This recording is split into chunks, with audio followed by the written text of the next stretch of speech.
Ruko, how could you do that to Senketsu? That's been there for you the entire time in this series. Those emotions were so intense at the end of this episode.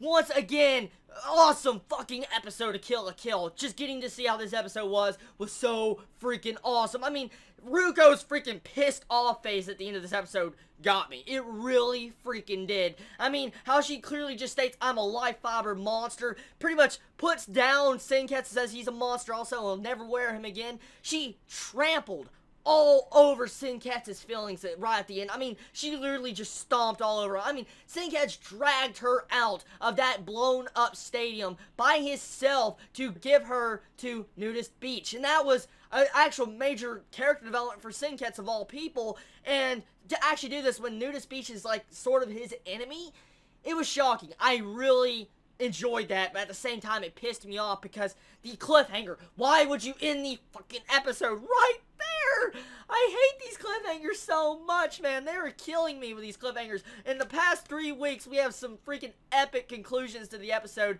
that make me just want to rip my own heart out just to be able to see what is going on. I don't know. I don't think ripping your heart out would help, but still, this episode was epic, not just at the ending either. It was mainly the entire episode. So they did something completely unexpected at the beginning. They continued a little bit of the talking and all that, pretty much Ruko getting her heart ripped out, which was cool. We get a little bit of dialogue, and then we see something interesting. The life fibers start actually eating everybody, literally just absorbing them into each other. We see Mako get grabbed, and I was like, no! I thought Mako was going to die. I really did. I thought she was going to die. And then she gets sucked in. You see a big beast pop up. I was like, oh my god. You see Satsuki just hit a button. Entire stadium blows up. And it says 1 month later.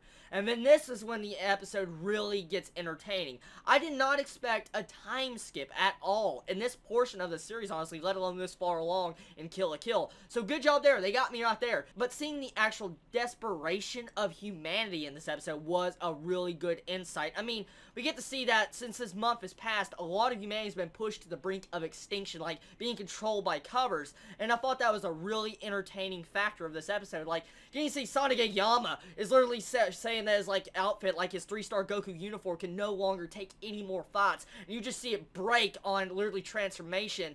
That was shocking. So you can clearly see he's been fighting an endless battle that entire month. And you see how all of the actual resistance that Satsuki has built up in the entire time of having the academy is gone to waste. There's nobody left standing against covers besides the retaliation group of Nudist Beach that all formed together in a secret base. I thought it was a really cool aspect, and I really love the new costumes, like Nanon. Oh my god, that adorable Nanon right at the beginning with a little skull cap. Oh my god, I want that hat. Just really awesome, freaking, just adorable outfits on her. And I will say, I love the entire aspect of how this episode was portrayed. Now, I want to talk about Gamagori real quick.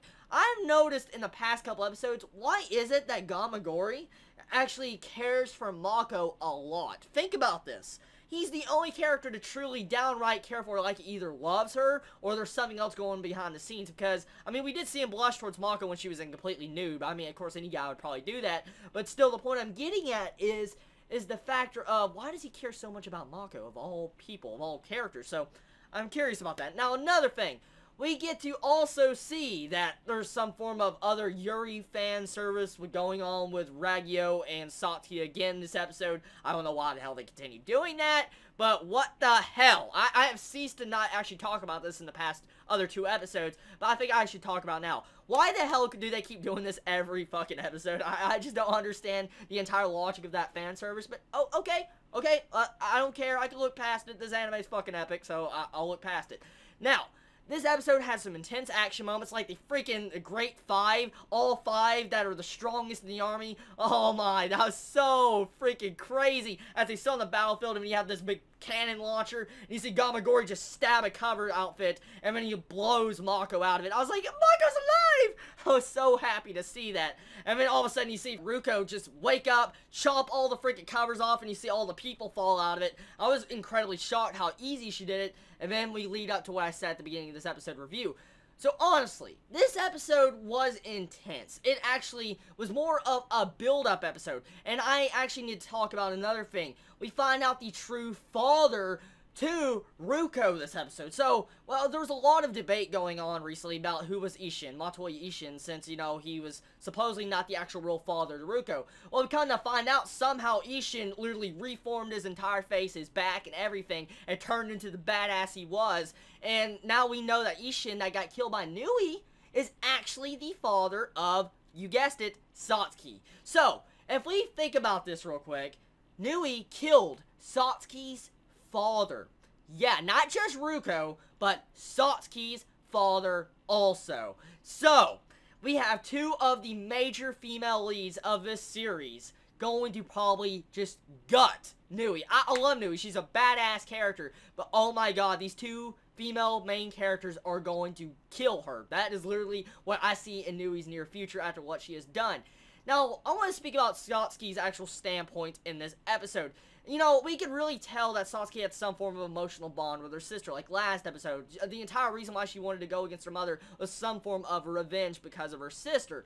So, I'm curious exactly what Satsuki feels about the entire aspect of her sister still being alive and Ruko of all people. So, I'm curious to find out her emotions there. I feel like there may be one more build-up episode just for Satsuki, and then we'll finally go into the actual climax of this series to where we can see the final fighting scene. Hopefully, it is handled properly, because this series has been led up to such a great freaking series. I mean, I cannot believe how epic it became.